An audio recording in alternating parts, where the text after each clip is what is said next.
visibility was shocking for much of the field. When you looked, the onboard cameras out through the driver's screen, some of the cars, Di Pasquale, for example, it was shocking visibility. Several of the drivers activated their wipers because there was obviously a lot of water and mud and junk, but there was oil mixed up in it as well, because in the David Reynolds number 26 car, they had a pinhole in the gearbox oil cooler and it was leaking and spraying oil. It ultimately put the car back in the pit lane. Here on the straight, there's nothing doing, and that's the reason why Chaz is moving the car across to the left side of the road. He's searching for water. He wants to cool the blocks down on those Dunlop wet tyres so that they don't overheat, because they run obviously very high speed. They still get very close to 270 kilometres an hour down here. They've got a lot of negative camber on the front and the rear, and it heats up the inside edge of the tyre from a friction standpoint.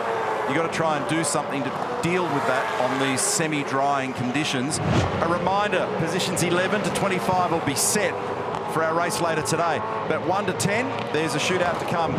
This will not work out as we thought coming into this session. There's going to be people that pop to the top, just like Todd Hazelwood, who comes up 23 positions to be second. This is potentially going to shift the numbers all around again. We're watching Mostert, and he goes to the top on a 7.7. 0.2 of a second. And here's Frosty in the Irwin entry. Now, also keep in mind that he's gone faster in the mid-sector than anybody else, Mark Winterbottom.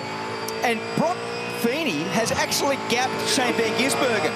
That last lap was 0.8 of a second faster than Van Gisbergen, and Winterbottom 36.8. He goes to the top. Lee Holdsworth now comes up 18 positions to be fourth. Outside now is Van Gisbergen and Pither and Smith and Heimgartner. Shane Van Gisbergen, who won last night, down and out of the 10, and he's back. He's off the road, in fact, on the outside of 5. Mostert's done a 36.1, so we might even see a 5 before it's game over.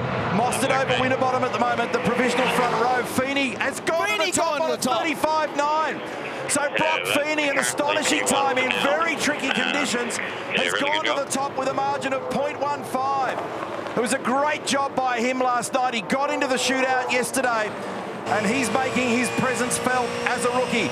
Davison up 15 spots. Di Pasquale with a 35.6 nudges Feeney off the top spot. So Anton, who came home in second position last night, has the provisional pole at the moment, remembering we've got a top 10 shootout to come. What a great session.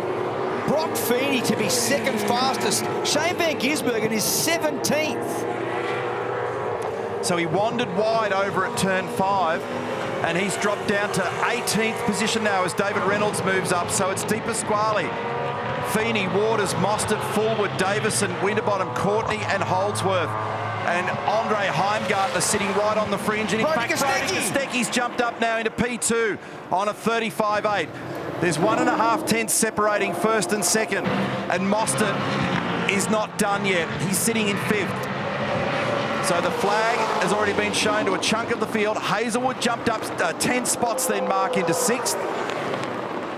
Check this out. Here comes Chaz, and he goes to the top on a 5.3. So Mostert leaves it to the last gasp. Great job. Great job. Must have got by the checkered flag by 1 or 2 seconds. He was so close to missing that final lap. What a beautiful job by those drivers. That was an absolutely exceptional session. No one off the road, everyone on maximum attack, and some real standouts. Brock Feeney in 4th, remarkable performance. Todd Hazelwood 6th, Forward, and Van Gisbergen 21st. Will Brown 23rd, Tim Slade 24th, Nick Percat 25th. So check out the order here. What a wild session. Storylines left, right and centre, and Mostert gets the job done with a 35.3 over Anton Di Pasquale. Brody Kostecki flying at the end. Brock Feeney, welcome to the class of 22. So we're going to see him run 4th last. And an unbelievable performance by Waters, Hazelwood, Fullwood, Davison, Winterbottom and Courtney at the very end. And then outside, Holdsworth didn't quite get there. Heimgartner, Pither, Pye, Reynolds, Kostecki, Jacobson, LeBrock. But how about some of this news? Van Gisbergen 21st, Will Brown 23rd, Tim Slade and Nick Percat 24 and 5. That's remarkable. Nick Percat was apparently off the road. Yeah. Final corner there, so I didn't realise. I didn't pick up on that. So there's... You needed eyes in the back of your head to see what was going on. I praised everybody about not going off the road. I didn't realise that Nick was off the road. Have a look how far off in turn the 2. rice. It's the rice paddy you called it before, wasn't it? Is it 2? Is it turn 2? I think it's the final corner. Oh, I think it's actually the other end. Yeah. Okay. So well, that's a place that I've not seen anybody, so we'll venture off before. So let's see why.